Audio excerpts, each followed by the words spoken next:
Bom dia, boa tarde, boa noite. Eu sou o professor Rodrigo Coelho e continuaremos nesse vídeo falando a respeito da história do debate ambiental no mundo.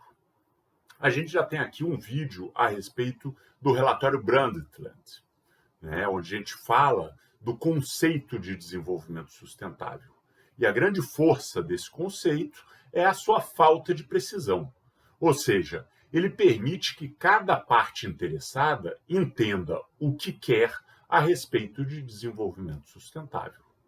Com isso, todos aqueles conflitos que ao longo da década de 1970 paralisaram a luta ecológica ficam de lado e o que nós temos é um consenso a favor de uma ideia que ninguém sabe muito bem o que é de desenvolvimento sustentável. Só que essa falta de precisão também é a fraqueza desse termo. Afinal, na hora de tomar decisões, cada um fica falando a sua própria língua, falando do seu entendimento, e é difícil da gente articular um plano de ação conjunto. Por isso, cartas de intenção, protocolos diversos sempre foram assinados, discursos foram feitos, mas, como a gente brincou na aula presencial que a gente discutiu esse tema, o que concretamente vai ser feito sempre ficou naquele esquema do vamos marcar, de marcar, um dia marcar, para marcar o encontro. Pois bem, em 1997, esse dia chegou. E é sobre isso que nós vamos conversar logo depois da vinheta.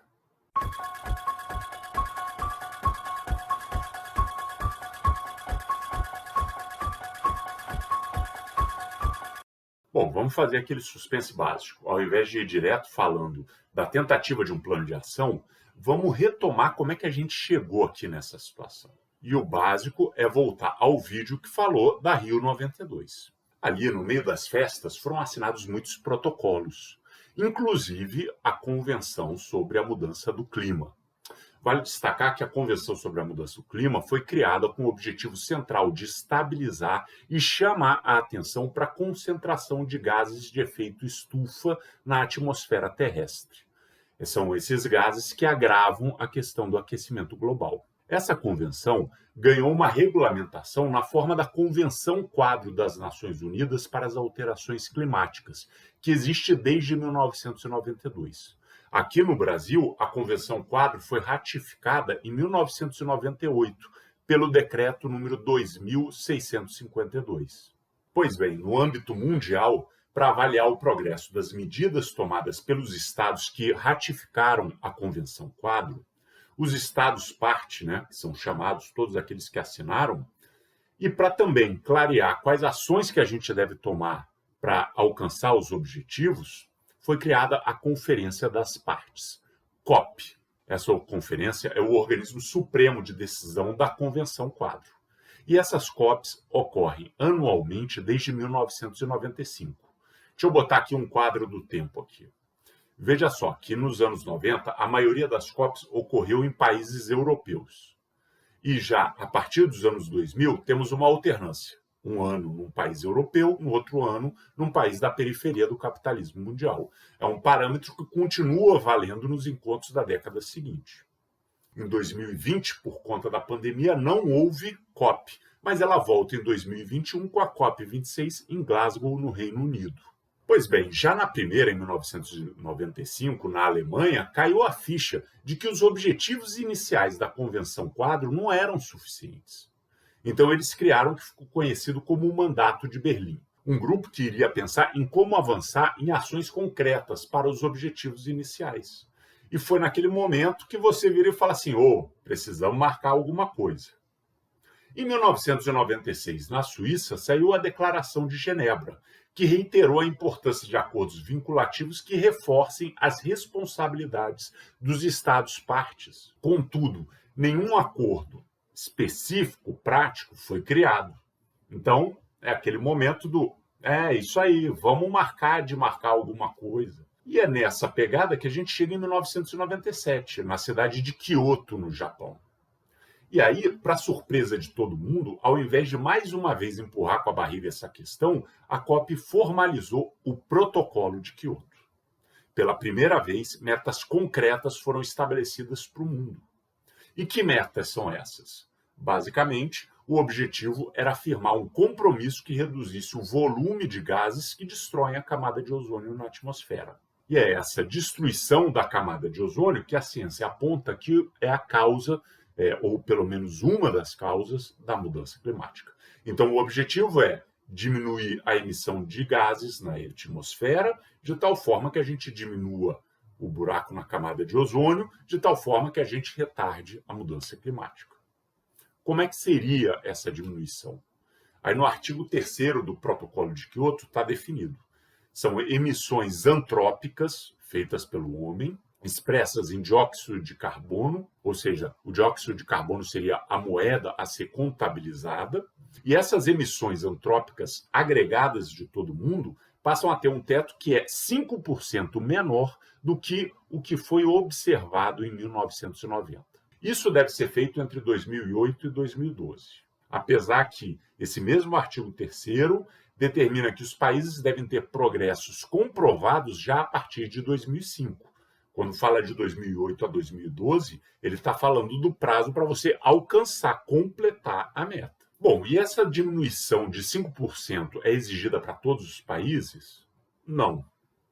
Então, existem vários grupos de países. O protocolo tem um anexo onde estão listados os países ricos do mundo. E esses países, cada um deles tem uma meta específica. Alguns precisam diminuir a emissão de gases em 6%, outros precisam diminuir em 8%. Tem país que não precisa diminuir nada e tem até alguns países desse anexo 1 que podem aumentar a sua emissão de gases. Além desses países do anexo 1, a gente tem outros dois tipos de países com situações específicas. O primeiro são os países em desenvolvimento, os países pobres. Esses ficaram sem nenhuma meta específica em relação à redução. Ou seja, eles não têm compromissos e o Brasil se enquadra nessa categoria. E no anexo 1, existem alguns países que são os países em transição para o sistema de mercado. Ou seja, antigos países comunistas que, com a queda da União Soviética no começo da década de 1990, estavam se tornando capitalistas. Então, eles têm regras mais flexíveis, né? Eles podem escolher outro ano base ao invés de 1990. Né? Porém, todas essas regras flexíveis, quando esses países propõem, elas precisam ser aceitas pela maioria dos países que compõem a COP. Bom, e vamos fazer aqui algumas considerações a respeito já desse artigo 3º. Primeiro, existem teses de que uma queda de 5% na emissão de gases poluentes é insuficiente. Então, eu estou aqui registrando isso, mas eu não acho que essa é a questão principal. Porque, primeiro, era o primeiro esforço, né? Então, se não era suficiente, mas a gente começa e poderia ir aprimorando no futuro. Em segundo, pode ser insuficiente, mas não é pouca coisa. É uma redução média de 5%, né? Mas para alguns países, os mais poluidores, é mais do que isso, chegando até a 8%, e a base para calcular essa redução é 1990. Ou seja, se a gente pensa que esse protocolo foi assinado em 1997, a gente tem, além de uma diminuição de 5%, 8%, ainda retroagir esses 7 anos em que houve um aumento da poluição e que não está incorporado nesse índice. Então, também não é pouca coisa. Agora, principalmente, essa discussão sobre se o percentual é suficiente ou não, ela é irrelevante, porque nem isso que talvez fosse insuficiente, nem isso chegou perto de ser alcançado. Bom, vamos agora para outra questão ainda sobre isso. Vamos falar do fantasma de Estocolmo, né? Os debates de Estocolmo foram barrados porque os países pobres não aceitavam discussões e metas que limitassem a sua possibilidade de crescimento econômico. Crescimento econômico, entendido nessa visão, significava mais indústria, tecnologia mais acessível, que geralmente é uma tecnologia mais antiga, porque você está importando essa tecnologia dos países ricos, né? Você está expandindo a fronteira econômica, ou seja, você tem mais desmatamento, você tem mais poluição de rios e tudo isso. Então, você, dentro desse modelo, impor regras ecológicas de preservação significa limitar o crescimento econômico. E a gente vê, então, em Quioto, em 1997, um esforço para superar esses entraves. E onde é que está esse esforço? Ele está no fato de que esses países em desenvolvimento estão fora da lista de metas de redução de emissão. Mais do que isso, o protocolo ainda fala de sumidouro de gases, né? A floresta, os oceanos, são esses sumidouros de gases. O que é isso? São ambientes que retiram os gases da atmosfera, meio como se fosse tipo um ralo. Então, os países pobres têm um grande número desses sumidouros. E o protocolo estabelece que as variações nessa retirada de gases da atmosfera são computadas nas metas que os países têm que compor. Ou seja, se um país não consegue diminuir a sua emissão de gases, ele pode conseguir aumentar os sumidouros. E assim a sua meta foi alcançada. E isso vai ter uma implicação importante que a gente vai discutir mais à frente nesse mesmo vídeo. E aí vamos fazer, frente a esse fantasma de Estocolmo, uma outra digressão. Será que é razoável que apenas 39 países que estão no anexo 1 tenham toda essa responsabilidade? A ONU tem 193 países vinculados a ela. 39 países correspondem a 20% só do total. Só que esses 20% são os responsáveis pela emissão de 55% do total de gases que chegam na atmosfera do planeta. Fora desse grupo aí, realmente, apenas a China tem um volume de emissão de gases relevantes. Então, você está focando nos mais poluidores, e esses países que são os mais poluidores são os que vão ter que fazer mais esforços. Existe uma lógica de justiça, sim. Agora, além disso, a gente evita o conflito que apareceu em 1972 na Conferência de Estocolmo. Bom, mas essa solução evitou o conflito? É claro que não. Os Estados Unidos, que então eram os maiores emissores de gases do mundo, se recusaram a seguir e assinar o Protocolo de Quioto. O primeiro argumento dos estadunidenses é que o protocolo impediria o seu crescimento econômico, o que é verdade no curto prazo, porque se você mudar o modelo de crescimento, você pode ter um crescimento sustentável, sim, mas temos aí um segundo argumento que dizia que o acordo era injusto, pois a maioria dos países do mundo não tinham responsabilidades, enquanto apenas 39 ficavam com todo o peso. O que é uma verdade, mas uma verdade que esquece que são esses 39 países que são os responsáveis pela tragédia ambiental em que estão metidos todo mundo. Mas a questão da justiça não entra muito aqui, tá certo? Sendo prático, se os Estados Unidos, que são o principal emissor de gases, se recusa a assinar o acordo tem aí um ponto muito fraco.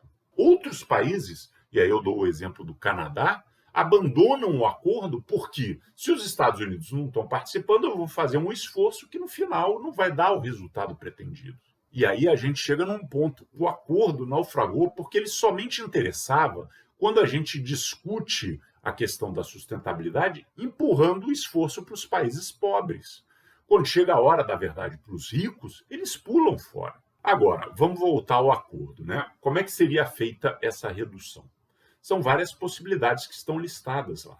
O parágrafo 2º do protocolo estabelece que os países devem procurar aumento na eficiência energética em setores relevantes da economia nacional, proteção e aumento de sumidouros e reservatórios de gases natural de efeito estufa por meio de promoção de práticas sustentáveis de manejo florestal, florestamento e reflorestamento, promoção de formas sustentáveis de agricultura, pesquisa, promoção e desenvolvimento e aumento do uso de formas renováveis de energia, redução gradual ou eliminação de imperfeições de mercado, incentivos fiscais, isenções tributárias ou tarifárias, ou de subsídios para setores econômicos que emitem muitos gases de efeito estufa, medidas para limitar ou reduzir as emissões de gases de efeito estufa no setor de transporte, em outros setores relevantes, a limitação e redução da emissão de metano, e aí entramos num tema muito forte, que é o tema dos resíduos sólidos, porque os depósitos de lixo são grandes produtores de gás metano, e medidas também para trocar experiência, trocar informações, né, sobre as políticas, sobre as medidas, de tal forma que a gente consiga avançar conjuntamente. Então, olha só, o que a gente já tem no Protocolo de Quioto? Estamos falando aí de energia renovável, estamos falando de controle do desmatamento florestal, impacto do setor de transporte, inclusive aéreo, marítimo, da necessidade de uma agricultura sustentável, da questão dos resíduos sólidos. Tudo isso já foi colocado em pauta em 1997. E são esses temas que estão no debate ambiental até hoje. Olha só, e veja só como um dos tópicos apontados é a redução de medidas de apoio econômico por parte dos estados aos setores econômicos que são poluidores. Né? Então, o que a gente está dizendo no texto do protocolo é que você deve deixar agir os mecanismos de mercado. Você tira apoio, tira subsídio, tira isenção e os mecanismos de mercado vão funcionar e corrigir essa situação. Vamos lembrar que toda a discussão ecológica, a partir dos anos 1970, se desenvolve em paralelo à emergência do neoliberalismo. Ou seja, uma ideologia que prega que o mundo seria melhor se tudo pudesse ser resolvido por meio dos mecanismos de mercado. Assim, a gente vê a coerência nesse ponto do Estado sair dando apoio econômico a grupos poluidores, na medida que você não está falando para o Estado intervir nessas empresas para que elas melhorem. Ou seja, esse ponto ele é expressamente a configuração de uma ideologia neoliberal dentro do Protocolo de Quioto. Agora, o maior impacto dessa ideologia neoliberal está no artigo 6º. Diz o artigo 6º que, a fim de cumprir os compromissos assumidos sob o artigo 3º, qualquer parte incluída no anexo 1 pode transferir para ou adquirir de qualquer outra dessas partes unidades de redução de emissões resultantes de projetos visando a redução das emissões antrópicas por fontes ou o aumento das remoções antrópicas por sumidouros de gases de efeito estufa em qualquer setor da economia. Muitas palavras, vamos destrinchar aí o que estamos querendo dizer com isso. Os compromissos assumidos sob o artigo 3º são as metas de redução da emissão de gases, que cada país tem a sua meta. Qualquer parte incluída no anexo 1 são os 39 países que têm uma meta para cumprir, pois esses países podem transferir para ou adquirir de qualquer outra dessas partes unidades de redução de emissões.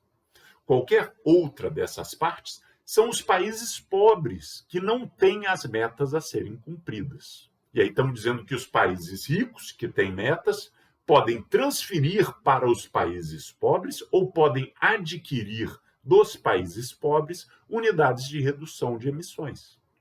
Ou seja, eles criaram uma unidade de redução das emissões que pode ser negociada no mercado. Negociada, vendida principalmente pelos países pobres para os países ricos.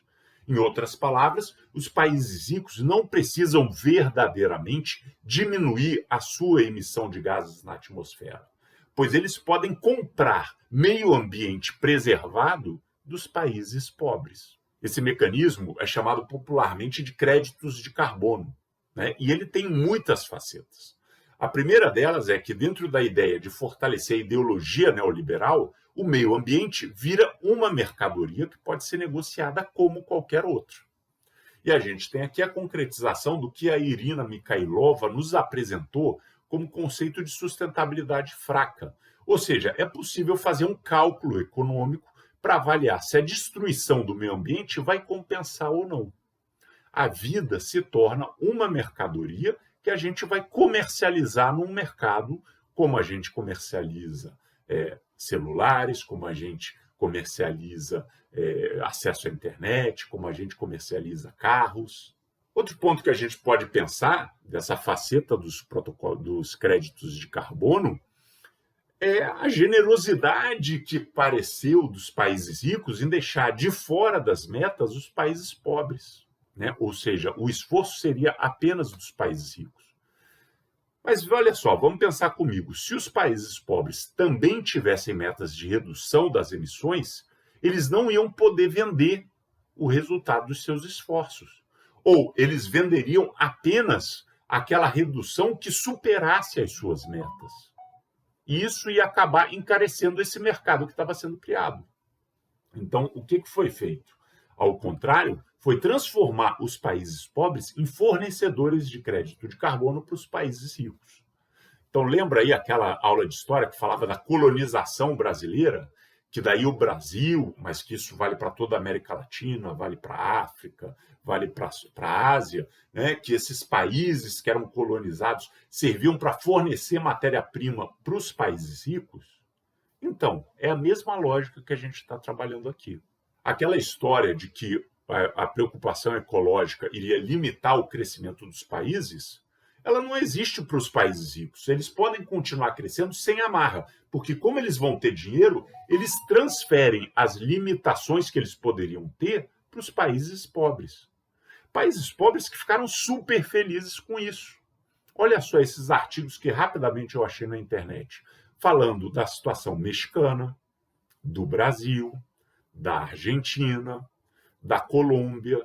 Todos esses artigos falam de uma oportunidade maravilhosa, que vai ser vender os créditos de carbono. Estamos felizes porque a gente volta a ser uma colônia que tem um produto que interessa para as metrópoles mundiais. Então, agora sim, podemos fazer um balanço para encerrar o nosso vídeo, né? O Protocolo de Quioto é muito importante, porque ele é a primeira tentativa de estabelecer metas concretas para uma ação mundial em prol da sustentabilidade. Agora, isso dentro de uma ótica que implicaria uma mercantilização acentuada da natureza, ou seja, a gente cria um mercado de compra e venda de sustentabilidade, e também dentro de uma ótica que implicaria em nova forma de colonização. Os países pobres voltam a ser fornecedores de natureza para os países ricos. Só que esse mercado de créditos de carbono não avançou, porque os países ricos, principalmente os Estados Unidos, mas não só, também o Canadá, por exemplo, eles não aceitaram ter o seu crescimento econômico limitado no curto prazo. E com isso, em 2008, as metas estavam longe de serem alcançadas, e mesmo em 2012 estavam longe de serem alcançadas. Por isso que em 2015 o Protocolo de Quioto é substituído por outro instrumento de regulação internacional, o Acordo de Paris.